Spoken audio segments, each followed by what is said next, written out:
और इस वक्त की जो बड़ी खबर आ रही है, बड़ी ब्रेकिंग खबर आ रही है, ईरान और अमेरिका इजराइल के बीच में छिड़ी जंग का आज छठा दिन है। आसमान से बारूद बरस रहा है, युद्ध हर दिन भीषण होता चला जा रहा है। भीषण महायुद्ध में अब तक 1000 से ज्यादा लोगों की जान जा चुकी है। अमेरिकी पनडुब्बी अब ईरानी युद्धपोत को निशाना बना रही है। बड़ी खबर यह है कि जंग को लेकर ईरान सरकार ने एबीपी न्यूज से बड़ी बात कही है। ईरान के वरिष्ठ अधिकारी ने दावा किया है कि अमेरिका ईरान को गजा बनाना चाहता है, क्योंकि अमेरिका इजरायल दोनों परमाणु ताकत है। ऐसे में खाड़ी देशों ने हमलों के लिए अमेरिका को अपनी जमीन दी। और मैं इस खबर को विस्तार से समझने के लिए अपने सहयोगी, वरिष्ठ सहयोगी जगविंदर पटियाल जी के पास जाना चाहती हूं। जगविंदर जी, पहले तो हमें यह बताएंगे आप कि इतनी सारी खबरें जो आप लेकर आ रहे हैं, एक्सक्लूसिव है एबीपी पे, जो इस वक्त हम ब्रेक कर रहे हैं, ईरानी सरकार का ऑफ रिकॉर्ड जो भी कहना है, पहले वो विस्तार से हमारे दर्शकों के लिए समझाइए, क्योंकि ईरान से बहुत कम खबरें बाहर आ रही हैं। जगविंदर जी, देखिए मेघा, उन्होंने घायल हूं इसलिए घातक हूं इस थ्योरी पर रिएक्शन दिया है सीधा सीधा। पहली बात ये कही गई है कि खाड़ी देश ये नैरेटिव सेट करने में लगे हुए हैं कि हम उन पर हमला इसलिए कर रहे हैं ताकि वो वॉशिंगटन पर जाकर प्रेशर डालें कि भैया ईरान ने हमें तबाह कर दिया और आप इस युद्ध को रोकिए। वो कहते हैं ये कतई नहीं है। उन्होंने कहा है कि जून 2025 से लेकर अब के बीच में हमने खाड़ी देशों को यह कहा था कि आप अपनी सुरक्षा के नाम पर जो अमेरिका को जमीन मुहैया करवा रहे हो, जो अपने संसाधन दे रहे हो, अगर हम पर अटैक हुआ तो हम इनके बेसिस को नष्ट करने के लिए आपके देश में अटैक करेंगे। उन्होंने कहा हम वही कर रहे हैं। ईरान ने कहा हम उससे कतई पीछे नहीं हटेंगे। और दूसरी महत्वपूर्ण बात उन्होंने कही कि आप कहोगे कि होटल पे बम गिराया गया दुबई में। उन्होंने कहा कि वहां से मोसाद का हेडक्वार्टर चलता था। उन्होंने कहा यूएई में जो एक अन्य जगह पर हमने अटैक किया वहां भी मोसाद का हेडक्वार्टर था, जबकि बहरीन में उन्होंने कहा सीआईए का एक सेंटर था, वहां पर हमने अटैक किया। इसके अलावा हम सिविलियंस को अटैक नहीं करेंगे, लेकिन जहां जहां से एयरक्राफ्ट उड़ रहे हैं ईरान पर हमला करने के लिए, जहां से ड्रोन ऑपरेशन हो रहा है, वहां पर हम अटैक करेंगे ही करेंगे। और यह बात खाड़ी देशों को अच्छी तरह से समझ लेनी चाहिए। हमने उन्हें लिखित तौर पर पहले ही ये दिया था कि आप अमेरिका को अपना संसाधन मत दीजिए। दूसरी महत्वपूर्ण बात मेघा उन्होंने ये कही है कि हम कोई नेगोशिएशन नहीं करेंगे। अब देखिए कि जो हालात हैं, चारों तरफ से हमले हो रहे हैं, फिर भी ईरान ने ये स्पष्ट किया है कि वो कोई नेगोशिएशन नहीं करेंगे। उन्होंने ये जंग शुरू नहीं की है, उन पर ये जंग थोपी गई है। उनका सिर्फ प्रतिरोध ही एकमात्र उनके पास चारा है और वो प्रतिरोध करेंगे। उन्होंने कहा कि जो भी क्राइसिस, चाहे दुनिया के लिए ऑयल संकट खड़ा हुआ है, चाहे वो सिविल फ्लाइट्स का खड़ा हुआ है, उन्होंने कहा इसके लिए जिम्मेदार इजराइल और अमेरिका हैं, वो नहीं है। उन्होंने अगर कोई इस तरह से उकसाया होता तब ये चीजें होती। चौथी बात उन्होंने कहा कि 2025 से लेकर अब तक क्या मिला परमाणु ठिकानों के बारे में हमारे, जब कुछ हुआ ही नहीं था, बातचीत चल रही थी, नोट एक्सचेंज होने की बात आ गई थी जिनेवा में, बावजूद उसके अटैक कर दिया गया। और उन्होंने कहा कि जिस तरह से सिविलियंस को मारा जा रहा है, टेररिस्ट आउटफिट्स को ईरान में धकेला जा रहा है कि जाकर वो मास किलिंग करें। जगविंदर जी, आप हमारे साथ बने रहिए, मैं रिक्वेस्ट कर रही हूं आप हमारे साथ बने रहिए। और ब्रेकिंग खबर आ रही है, ईरान और इजरायल की जंग जैसे जैसे आगे बढ़ रही है, घातक होती जा रही है। इस वक्त की बड़ी खबर जो अभी आ रही है, इजरायल से आ रही है। इजरायल ने ईरान के लड़ाकू विमान को मार गिराने का दावा किया है, जिसका इजरायल ने वीडियो भी जारी किया है, जिसमें F-35 से ईरानी फाइटर जेट Yak-130 को गिराने का दावा किया गया है। और इस खबर पर मैं अपने सहयोगी जो तेल अवीव से रिपोर्टिंग कर रहे हैं पिछले कई दिनों से, विशाल पांडे के पास जाना चाहूंगी। विशाल, विशाल हमारे साथ जुड़ रहे हैं। और विशाल, जरा तफसील से बताइए। देखिए, ये तो रोज खबर आ रही है, मुझे लगता है दिन में 3-4 बार ऐसी खबरें आ रही कि मैंने इसके विमान को गिरा दिया, मैंने उसके विमान को गिरा दिया। अभी की क्या है स्टेटस? मेघा, देखिए, इजराइल और अमेरिका दोनों एक साथ मिलकर ईरान के ऊपर इतनी बड़ी तादाद में हमला कर रहे हैं कि ईरान के सैन्य शक्ति को कमजोर करना ही इस वक्त इजराइल और अमेरिका का पूरा लक्ष्य है। जहां से ड्रोन के हमले ईरान के द्वारा किए जा रहे हैं, उन ठिकानों को निशाना बनाया जा रहा है। जहां से मिसाइल ईरान दागने की कोशिश कर रहा है, उन ठिकानों को निशाना बनाया जा रहा है इजराइल और अमेरिका की तरफ से। इसके अलावा जहां पर IRGC के टॉप कमांडर्स बैठकर रणनीति तैयार करते हैं, उन इलाकों को टारगेट करने की कोशिश कर रहा है। काफी हद तक अमेरिका और इजराइल को सफलता मिली है, लेकिन इसके बावजूद भी ईरान की तरफ से बड़े पैमाने पर अभी भी पश्चिम एशिया के अलग अलग देशों में हमले जारी है। थोड़ी देर पहले एक बड़ी खबर सामने आई है कि अबू धाबी में 2 ड्रोन के जो मलबे हैं उनके गिरने की वजह से 6 पाकिस्तानी और नेपाली नागरिक घायल हुए हैं। ये थोड़ी देर पहले की खबर है, क्योंकि तेल अवीव और इजराइल में ईरान बड़े पैमाने पर नुकसान नहीं पहुंचा पा रहा है। अमेरिका और इजराइल ने साथ मिलकर इजराइल को पूरी तरह से प्रोटेक्ट करने की प्लानिंग तैयार कर ली होगी हमलों से पहले, लेकिन पश्चिम एशिया में एयर डिफेंस सिस्टम बहुत मजबूत ना होने की वजह से सबसे ज्यादा प्रभावित हो रहे हैं आबू धाबी, दुबई, इसके अलावा कतर की अगर हम बात कर लें, उनके कई इलाके, कुवैत के कई इलाके, बहरीन के कई इलाके, वहां पर ईरान बड़े पैमाने पर रुक रुक कर हमले की कोशिश कर रहा है। तो इजराइल और अमेरिका की कोशिश फिलहाल यही है कि इन हमलों को पहले ही ईरान में रोक दिया जाए, और इसका परिणाम मेघा यही नजर आ रहा है कि इजराइल अमेरिका के पास ये अंतिम मौका है। उनको पता है अगर इस बार वो मौजूदा, बिल्कुल विशाल मैं आपके पास वापस आऊंगी, लेकिन जल्दी से पहले अपने दर्शकों के लिए ये बता दें कि अभी तक के जो आंकड़े हमारे पास में, और अभी तक ये छठा दिन है युद्ध का, कितने लोग मरे, कितने घायल हुए। तो देखिए इराक में आपके स्क्रीन पर अभी सामने जो दिख रहा है, इराक में मौत 2 लोगों की हुई है, घायल 5 लोग हुए हैं।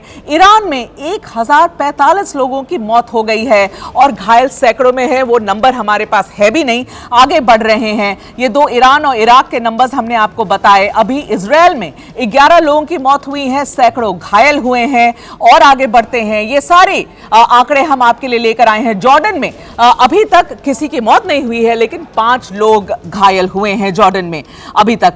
कई अलग अलग देश जैसे कुवैत में देखिए 4 लोगों की मौत हुई है, 35 घायल हुए हैं। आगे बढ़ते हैं ये आंकड़े को लेकर। खाड़ी देशों में कई और देश जैसे बहरीन में एक इंसान की मौत हो गई है और 4 घायल हो गए हैं। तो अब आपको समझ में आ रहा है कि कितने व्यापक स्तर पे ये युद्ध अभी लड़ा जा रहा है, छठा दिन युद्ध का, और किसी भी तरीके से कमी होती हुई नहीं देख रहे हैं। एक और बड़ी खबर आ रही है, वो आपके सामने रखें। वो ईरान और इजराइल जंग से ही जुड़ी ये खबर है। ईरान ने अजरबैजान के नख्चिवान एयरपोर्ट को निशाना बनाया है। ईरान ने शायद 136 ड्रोन से हमला बोला है, जो अजरबैजान के एयरपोर्ट पर जा गिरा है। तो एयरपोर्ट क्षतिग्रस्त हुआ है, इसके बारे में अभी ये जानकारी आ रही है।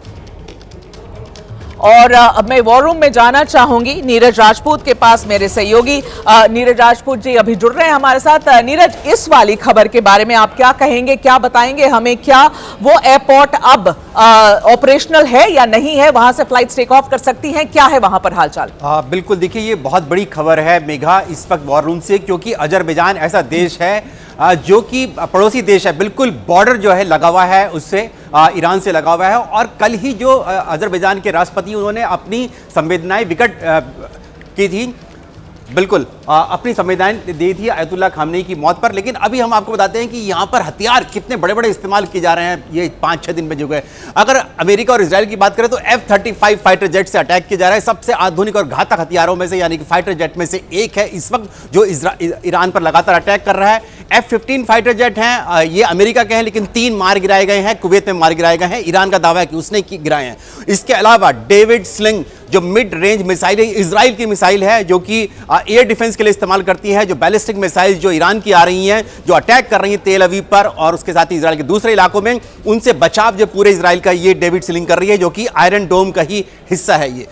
और दूसरी है ये देखिए आयरन डोम, ये आयरन डोम शॉर्ट रेंज मिसाइल इंटरसेप्शन है। ये दरअसल ये पूरा जो है एक एयर सुरक्षा जो है प्रदान करता है, पूरे इजराइल को प्रदान कर रहा है, जो कि रॉकेट्स हैं, ड्रोन्स हैं, फाइटर जेट्स से गिरने वाले बॉम्ब हैं, उन सब से ये आयरन डोम प्रोटेक्ट करता है। आयरन डोम का ही पार्ट ये डेविड स्लिंग मिसाइल सिस्टम है। जी बिल्कुल, और ये 4 जो आप बड़े बड़े हथियार हमें बता रहे हैं, जो फाइटर जेट्स हैं और इनकी एयर डिफेंस सिस्टम है, इन सब का इस्तेमाल किया जा रहा है। और बड़ी ब्रेकिंग खबर आ रही है, ईरान के मिलिट्री बेस पर अमेरिका का हमला। अमेरिका ने ईरान पर ताबड़तोड़ बम बरसाए हैं। इसके विजुअल्स भी हम आपको दिखाएंगे थोड़ी देर में। ईरान और इजराइल की जंग जैसे जैसे आगे बढ़ रही है, वैसे वैसे ये घातक होती चली जा रही है। इस वक्त की बड़ी खबर इजराइल से ही आ रही है। इजराइल ने ईरान के लड़ाकू विमान को मार गिराने का दावा किया है, जिसका इजराइल ने वीडियो भी जारी किया है, जिसमें F-35 से ईरानी फाइटर जेट Yak-130 को गिराने का दावा किया गया है।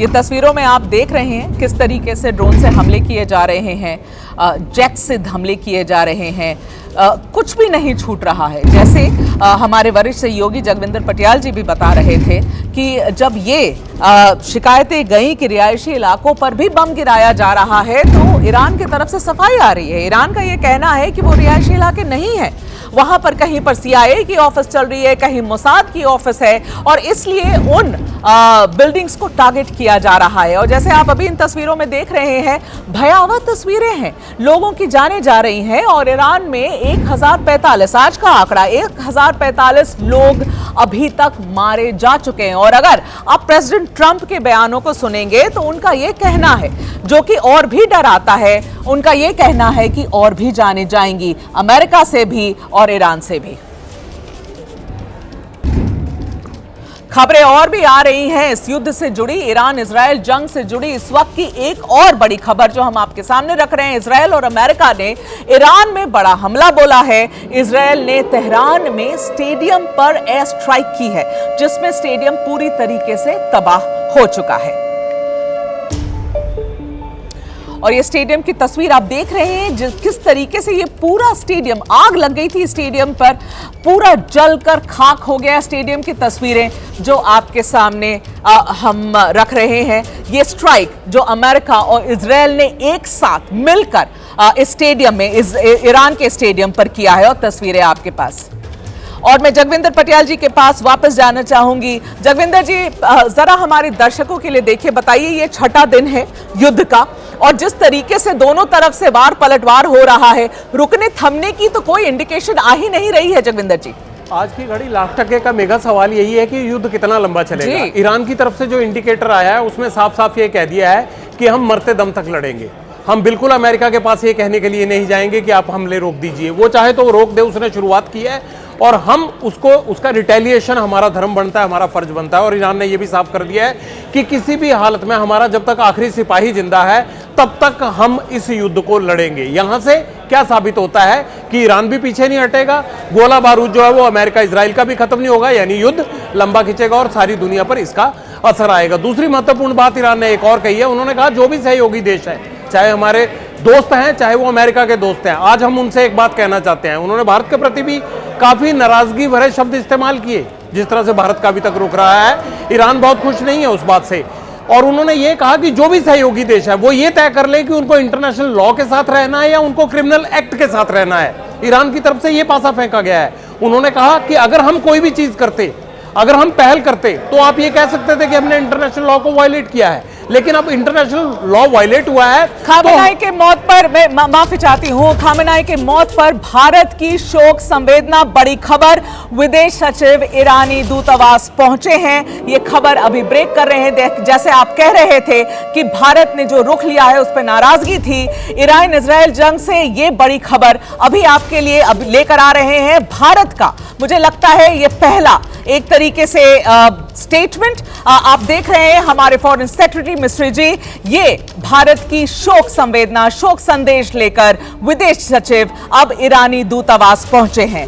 और मैं विशाल पांडे के पास वापस जाना चाहूंगी। विशाल, देखिए, थोड़ी तो क्रिटिसिज्म हो रही थी कि भारत ने अपना पक्ष ठीक तरीके से आगे नहीं रखा, लेकिन ये जो तस्वीरें अब हम दिखा रहे हैं, विक्रम मिस्री हमारे फॉरेन सेक्रेटरी पहुंचते हैं सीधा ईरानी दूतावास और अपनी शोक संवेदना लेकर, तो भारत की प्रतिक्रिया अब सामने आ रही है।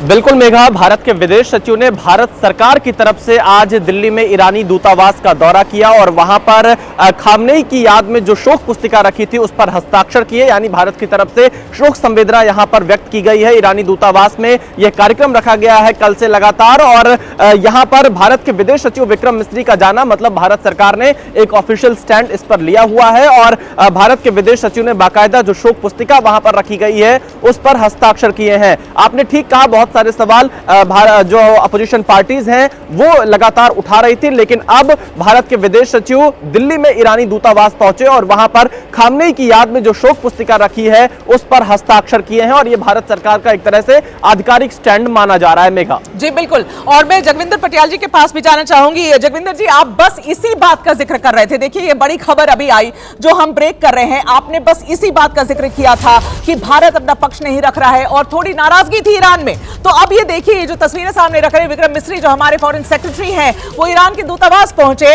और उस रजिस्टर पे भी साइन किया है जहां शोक संदेश भारत अपनी तरफ से व्यक्त कर रहा है। कंडोलेंस मीटिंग रखी गई थी आज। मैं सुबह मिला था ईरानी दूतावास में किसी अधिकारी को, और ये दोपहर की सभा थी, तो उसमें गए हैं, बहुत अच्छी बात है। और एक भारत पर नाराज जरूर है, ईरान काफी हद तक नाराज है। ये भी कहा गया कि आप जो है वो भारतीय और ईरानी सभ्यता के बारे में देखिए, हमारी तो सिविलाइजेशन बहुत ज्यादा मिलती जुलती है एक दूसरे से, फिर बावजूद उसके ऐसा रवैया नहीं होना चाहिए। तीसरी बात, श्रीलंकाई कोस्ट पर जो भारत के एक इवेंट में शामिल होकर इनका वॉरशिप वापस जा रहा था, उसे अमेरिका ने टारगेट कर दिया और उसमें अब तक जो है वो तकरीबन 87 लोगों की जान जा चुकी है जो ईरान के नौसैनिक थे, और वो कोई लोडेड वेपन वाला वॉरशिप नहीं था, उसको टारगेट किया गया। वो तो एक सेरेमोनियल कार्यक्रम में आए हुए लोग थे। तो उसको लेकर भी ये कहा गया कि जिस तरह से एक लड़कियों के स्कूल में 7 से 12 साल की 160 बच्चियों को मौत के घाट उतार दिया गया, उसके बाद ये वॉरशिप जिसका कि कोई लेना देना ही नहीं लड़ाई से, ना उसमें आर्म एम्युनिशन था, ना उसमें लड़ाकू नौसैनिक थे, बावजूद उसके उसको टारगेट किया गया। तो ईरान ये कह रहा था कि इससे बड़ा नरसंहार क्या हो सकता है, इन लोगों का क्या लेना देना है युद्ध या परमाणु ठिकानों से जिनको कि जहां मिलकर मारा जा रहा है। तो ये सब चीजें, बाकी देश इस युद्ध में अमेरिका इजराइल के साथ ना आए, इसके लिए भी ईरान जो है वो बड़े स्तर पर एक मैसेज दे रहा है, एक लामबंदी कर रहा है। ठीक है, मैं ये सवाल लेकर वापस विशाल के पास जाना चाहूंगी और ये समझना चाहूंगी, क्योंकि मैंने खुद भी मिनिस्ट्री ऑफ एक्सटर्नल अफेयर्स से बात करी है, डिफेंस मिनिस्ट्री से बात करी है इसको लेकर, और ये जो आप बात कर रहे हैं जगविंदर जी, आइरिस डेना की बात कर रहे हैं, ये युद्धपोत था, इस पर हमला किया गया और इसे सिंक करा दिया गया और उसमें लोगों की जान गई है। अब ये कहना है ईरान का कि ये भारत के मेहमान थे, लेकिन जिस वक्त ये हमला हुआ अरब सागर में था ये जहाज, मगर उस वक्त भारत की क्या इन्वॉल्वमेंट थी? जब हमने पूछने की कोशिश करी तो जवाब यही आया कि भारत का इससे कोई भी लेना देना नहीं है। विशाल, आपके पास कोई जानकारी है आइरिस डेना को लेकर? देखिए मेघा, बिल्कुल भारत का इससे बिल्कुल कोई लेना देना नहीं है। हाँ, ये जरूर है कि वो भारत में कार्यक्रम में हिस्सा लेने के लिए वो वॉरशिप पहुंची हुई थी, लेकिन जब वो लौट रही थी, वो भारतीय सीमा से बाहर थी, भारत का कोई लेना देना नहीं है। हालांकि यहाँ पर बहुत सारे सवाल जरूर लोग खड़े कर रहे हैं, लेकिन अगर आप देखिए तो अब भारत के विदेश सचिव आज ईरानी दूतावास पहुंचे हैं। एक तरह से भारत सरकार की तरफ से आधिकारिक तौर पर शोक संवेदना उनकी तरफ से व्यक्त की गई है खामनेई के प्रति। वहां शोक पुस्तिका पर उन्होंने हस्ताक्षर किए और भारत यहाँ पर तमाम जो परिस्थितियां हो रही है पश्चिम एशिया पर, उस पर नजर बनाए हुआ है। फिलहाल भारत की पहली प्राथमिकता यह है कि जो भारतीय नागरिक इन इलाकों में हैं वो सुरक्षित रहें, और इसीलिए आप देखिए प्रधानमंत्री नरेंद्र मोदी ने पश्चिम एशिया के जो तमाम नेता हैं अलग अलग देशों से, उनसे बातचीत की है। अब जो उनके हिस्सों पर हमले हो रहे हैं पश्चिम एशिया के देशों पर, उसकी निंदा भी प्रधानमंत्री की तरफ से की गई है और भारतीयों की सुरक्षा को लेकर बातचीत की है पीएम ने। तो कहीं ना कहीं भारत ने अपना पक्ष साफ किया है। बिल्कुल, भारत ने अपना पक्ष साफ किया है। मैं नीरज, जगविंदर जी और विशाल, हर किसी को अभी धन्यवाद करना चाहूंगी। श्री नीतीश कुमार जी फिर से एक बार राष्ट्रीय राजनीति में राज्यसभा सांसद के नाते प्रवेश करेंगे। भाजपा देखिए इतना प्रेशर बना रखी है, इतना मानसिक रूप पे टॉर्चर कर रही है नीतीश कुमार जी को कि जो है उनको खुद से जो है इस्तीफा दिलाने पे आप लोग विरोधी तो कल तक हाउस में उनको गाली दे रहे थे, कह रहे थे बीमार हैं, आज आंसू बहा रहे हैं। नौटंकी। अब बात बिहार की, जहां सियासत 360 डिग्री घूम गई है। दशकों बाद नीतीश ने दिल्ली आने का मूड बनाया है। वहीं इतिहास में पहली बार बीजेपी को अपना मुख्यमंत्री बनाने का मौका मिल गया है। इस फैसले पर पटना से दिल्ली तक हलचल मची है। इस बीच बड़ी खबर यह है कि बिहार में नई सरकार के गठन की कवायद शुरू हो गई है। सीएम नीतीश कुमार के नामांकन के बाद अमित शाह और तमाम दिग्गज नेताओं के मौजूदगी में नई सरकार पर चर्चा हुई है। अगला मुख्यमंत्री कौन होगा, मंत्रिमंडल में कौन कौन होंगे, इसको लेकर जद्दोजहद शुरू हो गई है। आपको बता दें कि आज नीतीश ने राज्यसभा के लिए नामांकन दाखिल किया। गृह मंत्री अमित शाह, बीजेपी अध्यक्ष नितिन नवीन समेत तमाम दिग्गजों की मौजूदगी में नीतीश ने विधानसभा जाकर पर्चा भरा। इससे पहले उन्होंने सोशल मीडिया पर पोस्ट करके राज्यसभा जाने की इच्छा भी जाहिर की, जिसके बाद सियासी गलियारों में तमाम अटकलें लगाई जा रही हैं।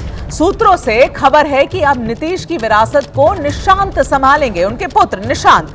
उन्हें बिहार सरकार में डेप्यूटी सीएम बनाया जा सकता है। इसकी कोई पुष्टि अभी नहीं की गई है, लेकिन सूत्र हमें यह बता रहे हैं। वहीं ये तय भी हो चुका है कि बिहार में पहली बार बीजेपी का मुख्यमंत्री बनेगा।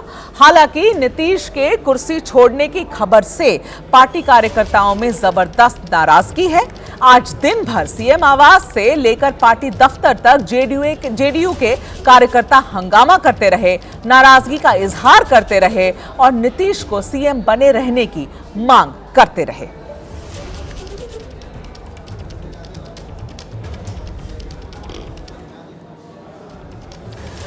वहीं नीतीश की दिल्ली वापसी को लेकर बयानबाजी का दौर शुरू हो गया है। विपक्ष जहां आरोप लगा रहा है, वहीं अमित शाह ने नीतीश युग को याद करते हुए बड़ी बातें कही हैं। आपको बता दें कि अमित शाह ने यह कहा कि नीतीश कुमार अब राष्ट्रीय राजनीति में एंट्री कर रहे हैं। 2005 से आज तक उनका कार्यकाल बिहार के इतिहास में स्वर्णिम पृष्ठ के रूप में लिखा जाएगा। इतना ही नहीं, शाह ने नीतीश की तारीफ करते हुए कहा कि उन्होंने जंगल राज खत्म किया, विकास को रफ्तार दी और सूबे का कायाकल्प करने में अहम भूमिका निभाई। शाह ने यह भी कहा कि इतने लंबे कार्यकाल में भी नीतीश पर एक दाग तक नहीं लगा।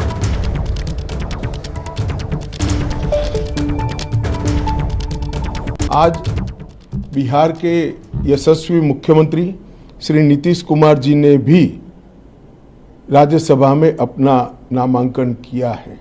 इसके साथ ही बहुत लंबे अरसे के बाद श्री नीतीश कुमार जी फिर से एक बार राष्ट्रीय राजनीति में राज्यसभा सांसद के नाते प्रवेश करेंगे। 2005 से लेकर आज तक नीतीश कुमार जी बिहार के मुख्यमंत्री रहे। उनका एक कार्यकाल एक प्रकार से बहुत यशस्वी रहा। ये कार्यकाल उनका बिहार के इतिहास में स्वर्णिम पृष्ठ के रूप में लिखा जाएगा और बिहार के विकास के सारे मायने को उन्होंने गति देने का काम किया। अमित शाह के बयान से यह साफ है कि बिहार में नीतीश युग खत्म होने वाला है और अब नया नेतृत्व मिलेगा बिहार को। वहीं एनडीए के तमाम साथी भी नीतीश के फैसले का स्वागत कर रहे हैं। नामांकन हुआ है एनडीए के कैंडिडेट के रूप में 5 उम्मीदवारों का। ठीक है कि औपचारिकता अभी शेष है, लेकिन सभी उम्मीदवारों की जीत पक्की है, सुनिश्चित है। नीतीश कुमार भी राज्यसभा जा रहे हैं। हाँ, बिल्कुल नीतीश जी जा रहे हैं, उनका निर्णय है। सब लोग उनके निर्णय की सराहना करते हैं। बिहार की सेवा उन्होंने निरंतर 20 से भी ज्यादा वर्षों तक की है। अब दिल्ली में रहकर देश की भी सेवा और राज्य की भी सेवा आगे करेंगे। ये नीतीश जी का निर्णय है और सुना है 3 साल पहले भी उन्होंने राज्यसभा जाने की पेशकश की थी, लेकिन इस बार वो जा रहे हैं और जो भी सरकार बनेगी वो उन्हीं के नेतृत्व में बनेगी। निशांत जी भी ज्वाइन करने जा रहे हैं। ये और अच्छी खबर है। नीतीश कुमार को लेकर सूत्रों से एक बड़ी खबर आ रही है। उनका यह कहना है कि नीतीश कुमार 1 महीने तक सीएम बने रहेंगे। सूत्रों का कहना है कि 10 अप्रैल तक सीएम रहेंगे नीतीश कुमार और तुरंत पद से इस्तीफा नहीं देंगे नीतीश कुमार। तो ये सारी खबरें अभी आ रही हैं। इसका मतलब ये है, अगर ये खबरें सही हैं तो नीतीश कुमार जी के पास लगभग 1 और महीने का समय है जो वो मुख्यमंत्री बने रहेंगे, उस पद पर रहेंगे और उसके बाद ही नया चेहरा कौन होगा हमें पता चलेगा। दरअसल नई सरकार का गठन 10 अप्रैल तक होगा, क्योंकि राज्यसभा का टर्म 10 अप्रैल के बाद ही शुरू होगा। ऐसे में खबर है कि तभी नीतीश का इस्तीफा होगा और नई सरकार का गठन तब होगा। तो 1 महीने का समय नीतीश कुमार जी ने नामांकन भरा, लेकिन अभी तुरंत शायद उनका इस्तीफा नहीं हो। यह सूत्रों से खबर है, औपचारिक तरीके से कुछ भी दोनों पार्टियों ने नहीं कहा है।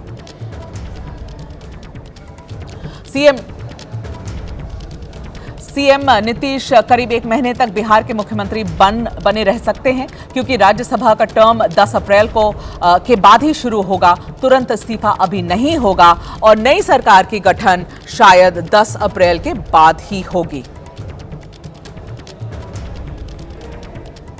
बिहार से और खबरें आ रही हैं। वहीं तेजस्वी ने नीतीश के बहाने बीजेपी पर कटाक्ष किया है।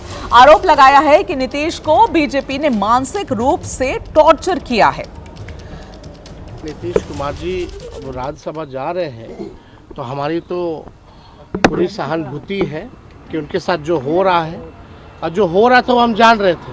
आप तो हमेशा कहते हैं अगर हम लोग वहाँ रहते तो शायद नीतीश जी को ये दिन ना देखना पड़ता। आपने नारा दिया था 2025 से 30, फिर से नीतीश, लेकिन भाजपा देखिए इतना प्रेशर बना रखी है, इतना मानसिक रूप पे टॉर्चर कर रही है नीतीश कुमार जी को कि जो है उनको खुद से जो है इस्तीफा दिलाने पे आप लोग अब आपको आज की 4 सबसे दिलचस्प तस्वीरें दिखाते हैं। कुछ घंटों पहले तक नीतीश के राज्यसभा जाने के कयास लगाए जा रहे थे, लेकिन सुबह से धीरे धीरे तस्वीर साफ होती चली गई। अटकलों को सबसे पहले खुद नीतीश कुमार ने विराम दिया। सोशल मीडिया पर पोस्ट करके लिखा कि वो राज्यसभा जाना चाहते हैं। इसके बाद अमित शाह पटना पहुंचे, जहां एयरपोर्ट पर उनका स्वागत हुआ और फिर वो सीधे सीएम आवास पहुंचकर नीतीश कुमार से मिले। इसके बाद नितिन नवीन, सम्राट चौधरी समेत तमाम दिग्गजों के बीच बातचीत हुई और फिर नीतीश नामांकन के लिए सबके साथ विधानसभा के लिए रवाना हुए और फिर नीतीश की दिल्ली वापसी कंफर्म हो गई। इन 4 तस्वीरों से आप आज दिन भर के घटनाक्रम और कहा जाए तो सत्ता परिवर्तन का अंदाजा भी लगा सकते हैं।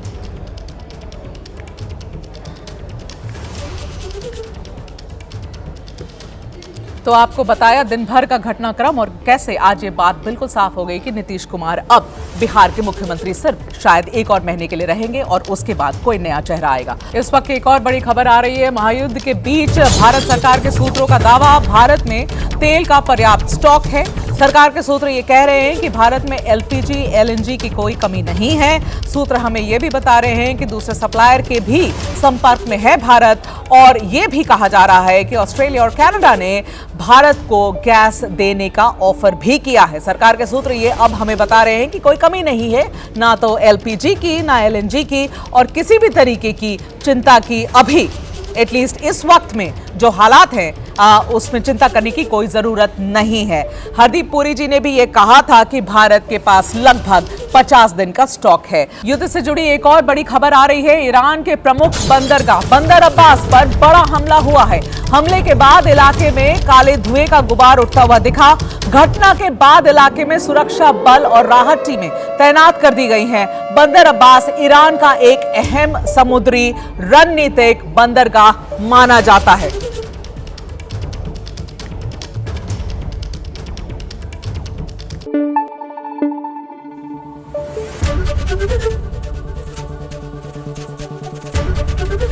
एबीपी न्यूज आपको रखे आगे।